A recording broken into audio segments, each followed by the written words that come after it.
नमस्कार सांगमाने आज आम बाहरिलु भुवनेश्वर एक पवित्र और ऐतिहासिक स्थान को। आज श्रावण मास सोमवार। आज आम यात्रा रही प्रभु लिंगराज मंदिर, पवित्र बिंदुसागर एवं श्री अनंत वासुदेवंकर मंदिर। सर्वप्रथमे आसंतु लिंगराज मंदिर। भुवनेश्वर मंदिर सहर बोली कहुए। आउ सेही सहर गौरव हेउछि आम प्रभु लिंगराज। मंदिर पाखकू आसिबा मात्रे मनरे एक अलग शांति अनुभव हुए। चारिआडे भक्तंक भिड़, घंटीर शब्द आउ भक्तिमय परिवेश सतरे मन को छुई जाए। आजिर एही दिनटी आम पई बहुत विशेष, कारण दीर्घ दिन पर प्रभु लिंगराज को दर्शन करिवार सुजोग मिलिछि। मनरे गोटे प्रार्थना, प्रभु समस्तंक परिवार को सुख, शांति और भल स्वास्थ्य दियंतु। तेबे चलंतु आजिर एही सुंदर दर्शनर किछि मुहूर्त आपण मानक सहित मध्य बांटी नवा। हर हर महादेव। भिडियोटी भल लागिले लाइक, कमेंट और सब्सक्राइब करने को भूलिबेनि।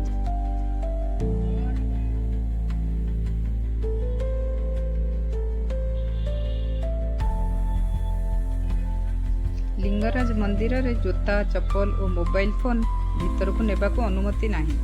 मंदिर प्रवेश पूर्व एगुड़ को निकटरे थिबा मोबाइल जोता स्टैंड रे रखी भीतर को जीवा पड़ी था।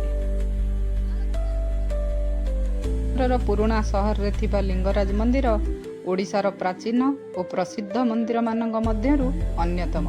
यह 1100 शताब्दीर एक अद्भुत कलिंग शैलीर मंदिर। मंदिरर मुख्य देवता श्री लिंगराज, जी हरिहर रूपरे पूजित, अर्थात शिव हर और विष्णु हरिंकर समन्वित रूप। एहार मुख्य मंदिर प्राय 180 फुट उच्च एवं प्रांगण रे प्राय 150टी छोट छोट मंदिर रही। मंदिरर 4टी प्रमुख अंश विमान, जगमोहन, नाट मंदिर और भोगमंडप। महाशिवरात्रि और अशोकाष्टमी, चंदन यात्रा एठारे प्रमुख पर्व। अशोकाष्टमी रे लिंगराजंकर रथ यात्रा होइथाय। लिंगराज मंदिर केवल एक शिव मंदिर नुहे, यह ओडिशार कलिंग स्थापत्य, धार्मिक परंपरा और हरिहर उपासनार एक विशेष प्रतीक।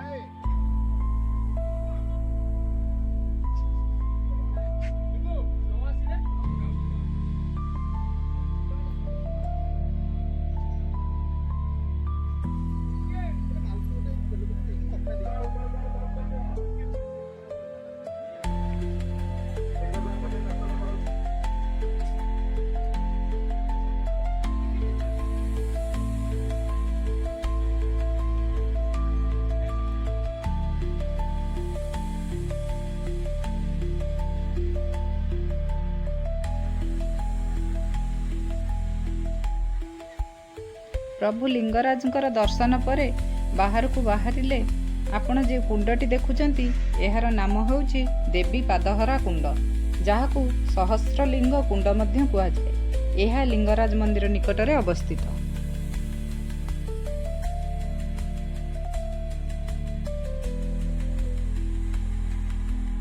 पौराणिक लोककथा अनुसार देवी पार्वती तृष्णा मेंटाइबा पई महादेव त्रिशूल रे भूमि को आघात करथिले, जाहारु जलधारा बाहर थिला।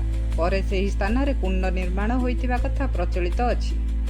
कुंडर चारिपटे अनेक छोट छोट मंदिर रहिछि, जेउथिरे शिवलिंग स्थापित थिबारु एहाकू सहस्रलिंग कुंड नाम रे मध्य जणा जाय।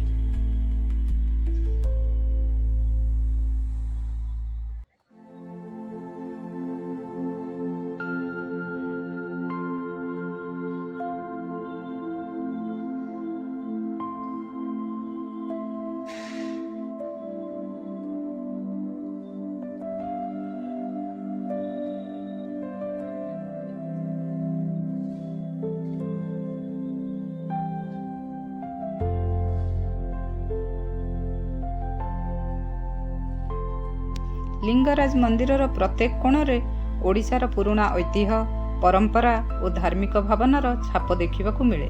एही पोखरीटी मध्य सेही पवित्र परिवेशर एक सुंदर अंश। एठाकू आसिले केवल दर्शन नुहे, भुवनेश्वरर प्राचीन मंदिर परंपरा को मध्य अनुभव करि हुए। हर हर महादेव।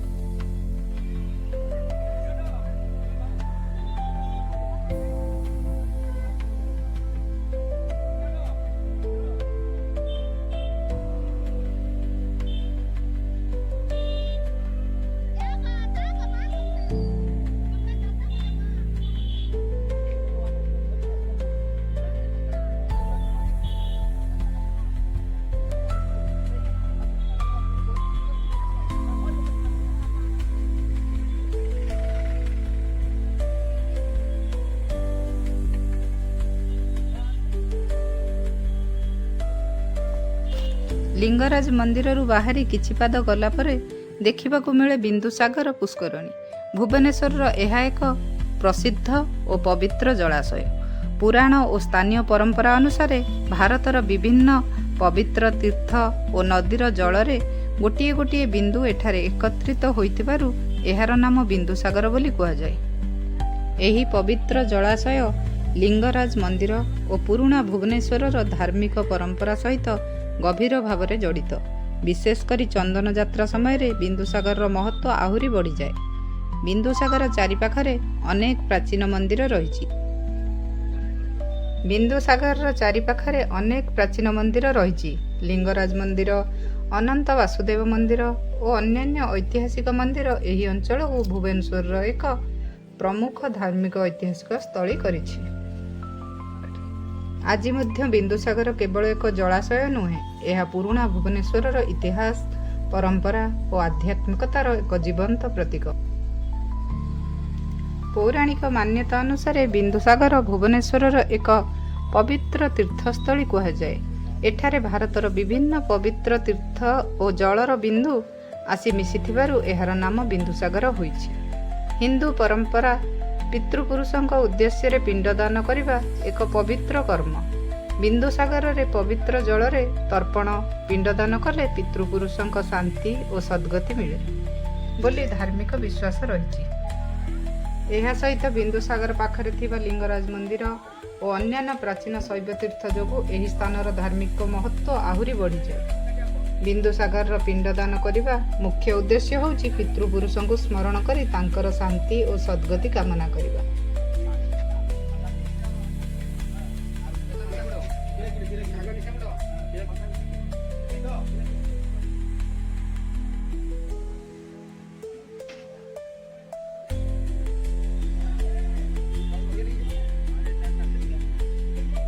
ଏବେ ଆମେ ଆସି ପହଞ୍ଚିଲୁ ଭୁବନେଶ୍ୱରର ପ୍ରସିଦ୍ଧ ଅନନ୍ତ ବାସୁଦେବ ମନ୍ଦିରରେ।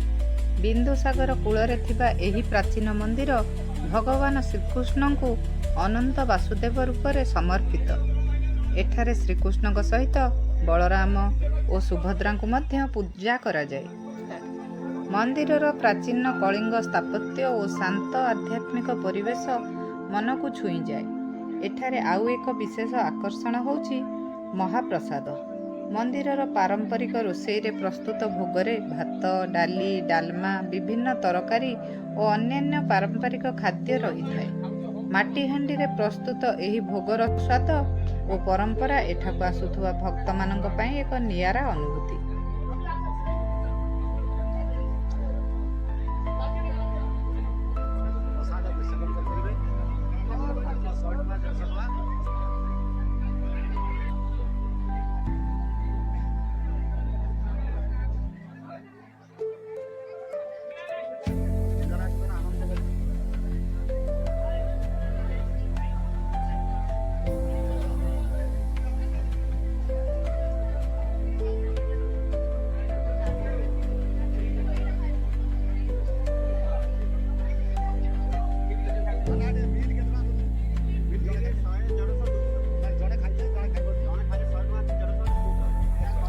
ତାହେଲେ ଆଜି ପାଇଁ ଆମର ଲିଙ୍ଗରାଜ ମହାପ୍ରଭୁଙ୍କ ଦର୍ଶନ ଏତିକି।